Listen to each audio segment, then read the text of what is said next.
반갑습니다. 이번 시간에는 개선질 집회와 관하여 좀 나눠보고자 합니다. 그 집회를 조금 이번에 좀 진행하려고 하다가 정부에서 또 차벽을 설치를 하면서 원하는 대로 좀 진행이 잘 안 되었는데요. 우리가 한번 당했죠. 사실 박근혜 대통령이 이 촛불 집회라는 이름으로 민중의 뭐 데모라고 해야 되죠. 데모크라시. 예. 한번 당했는데 사실 그걸 또 우리가 되풀이 해가지고 이 문정부를 또 비판하고 이렇게 또 탄핵으로 몰고 가자. 사실 좀 어려운 상황입니다. 왜냐하면 그게 왜 그러냐면요.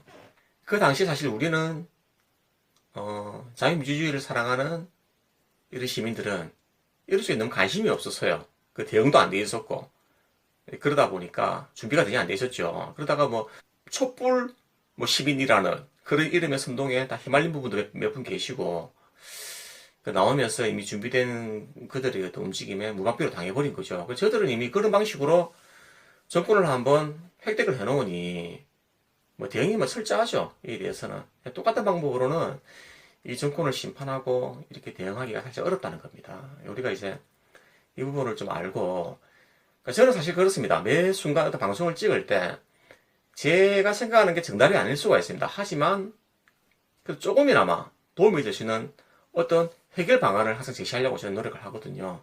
그래서 오늘 이 시간에는 제 나름대로 생각한 그럼 우리가 어떻게 이 정권을 대응해야 되냐, 어떤 방식으로 대응할 수 있느냐를 한번 같이 한번 나눠보고 싶습니다. 예. 먼저 그 전에 제가 느낀 거, 사실 저는 박근혜 대통령이 그 대통령이 이제 그렇게 탄핵이 되시고 사실 저는 대통령이 탄핵이 될 때도 사실은 미국에 동조가 저는 있었다고 사실 봅니다. 딱 그 시점에는. 왜냐면은, 그때 그 촛불 시민들이 그 이제 행렬을 할 때, 사실 미국 대사관 앞을 지나갈 때, 미국 대사관도 그 불이 꺼지면서 그게 좀 동조를 한 그런 경향이 좀 있거든요, 사실은. 그때 그 암묵적인 쌓여있는데, 저는 그걸 그렇게 봤습니다, 사실은. 그때 아무튼 뭐, 이제 시간이 흐르고, 우리가 이렇게 돼가지고, 결국은 대통령이 탄핵이 되고, 지금 이제 돌이켜보니까, 그 촛불 시민들의 그 행렬 속에 PC 좌파들이 있었다. 주사파의 지리를 만든 사람들이 있었다.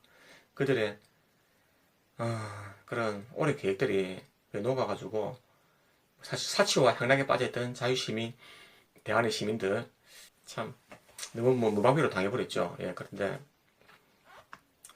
지금 우리가 지금 이제 그 이후에 어떻게 싸웠냐면은 국민들에게 또 똑같이 그렇게 하고 있습니다. 뭐 자료를 제시하고 뭐 지금 많이 뭐 인터넷에 지금 올리고 있는데 부정부패에 관하여 많이 또 올라오고 물론 고생하시는 거 다 알고 있습니다. 그분들 너무나 고생하시고 그 자료 하나하나 찾기 위해서 근데 아무도 그걸 보지 않아요 사실은. 조회수나 이런 부분이 너무 형편없게 조회수가 너무나 없고 우리 국민들이 이렇게 자유민주주의에 대한 우리의 투표권에 대해서 우리가 정말 이렇게 무관심한가에 대해서 저는 또 한번 놀랐는데 제가 생각할 때는 이 사태를 어떻게 해결하고 정말 우리 대한민국이 공산화가 되는 것을 막기 위해서는 저는 딱 하나의 방법이 있다고 생각합니다. 뭐냐면 바로 온 국민이 유튜버가 되는 방법이에요. 예. 유튜버가 되면요 사실은 자기가 부족한 걸 알기 때문에 공부를 하게 되거든요. 예. 사실 저만 해도 보십시오. 사실 저 뭐 공부하는 사람이 아닙니다. 저는 뭐 하는 사람이면 실직한 40대 가장입니다. 예. 하지만 당장 제 먹고 사는 것도 급급하지만 그것보다 더 급한 게 내 후세대들, 내 우리 애들 앞으로 살아갈 정말 이 대한민국이라고 저는 생각하거든요. 정말 대한민국이 지금 어떤 상황이냐면은 마치 산에 있다면 산에 칠렁꿀이 막 희가 맞아 소나무가 다 말라 죽고 나무가 말라 죽다 보니 온 산이 막 고사하기 직전에 지금 그런 시국에 지금 대한민국이 지금 와 있어요. 그러니까 우리가 이 상황을 타개하기 위해서는 전 국민이 정말 깨어나야 됩니다. 이 유튜브의 가장 크고 강력한 힘이 뭐냐면 바로 소통이죠. 이것이 정말 소통 아닙니까? 결국은 돈입니다. 예, 돈을 벌기 위해서 사람들이 하는 일에 자기 모든 걸 쏟아붓거든요. 잠재적인 능력까지. 내가 부족한 것을 채우기 위해서 남의 것을 또 보기도 하고, 그게 바로 유튜브의 힘 아닙니까? 이 유튜브가 앞으로 우리 자유민주주의를 지키는 하나의 방법이 될 수가 있어요. 예. 사실은 제가 이 채널을 왜 3, 40대, 꿈꾸는 3, 40대로 지었냐면요. 바로 이 대한민국이 변하기 위해서는 3, 40대, 바로 이 세대들이 정말 정치에 관심이 있어야 되거든요. 제가 오늘 사실은 회사에서 동생에게, 동생이 아니죠. 제가 이제 이 백수를 탈출하기 위해서 갓 입사한 회사가 있습니다.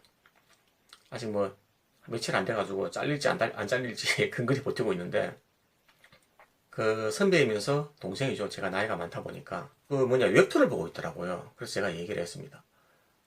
제가 이거 하는 재밌는 방송이 있는데 정시기가 조금 들어간다. 좀 볼 수 있겠니? 라고 하니, 형님 저 정시 안 보는데요? 라고 딱 잘하더라고.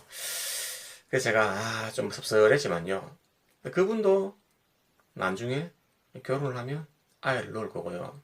저는 정말 내 애들이 앞으로 공산국가가 된 이 사회에서 살아갈 걸 생각하면은 정말 끔찍하고 정말 도저히 이 유튜브를 보시는 여러분들에게 권하지 않을 수가 없습니다. 정말. 예. 어차피 이 민주주의는 다수의 싸움 아닙니까?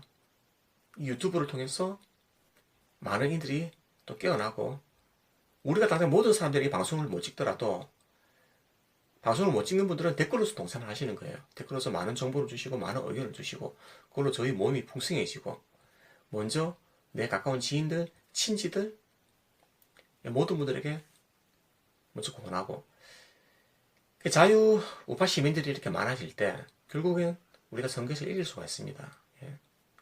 이 방법이 정말 가장 최선이고, 제가 볼 때는 정말 현실적인 방법이라고 저는 봅니다. 근데 정말 대한민국에 살기 위해서는 2천만 유튜버, 이 양성이 정말 저는 절실하다고 저는 봅니다. 저도 더욱더 좀 공부해서 더 양질의 방송으로 여러분들을 만나뵐 수 있도록 노력하겠습니다. 예, 감사드리고 오늘 방송은 이것으로 마치도록 하겠습니다.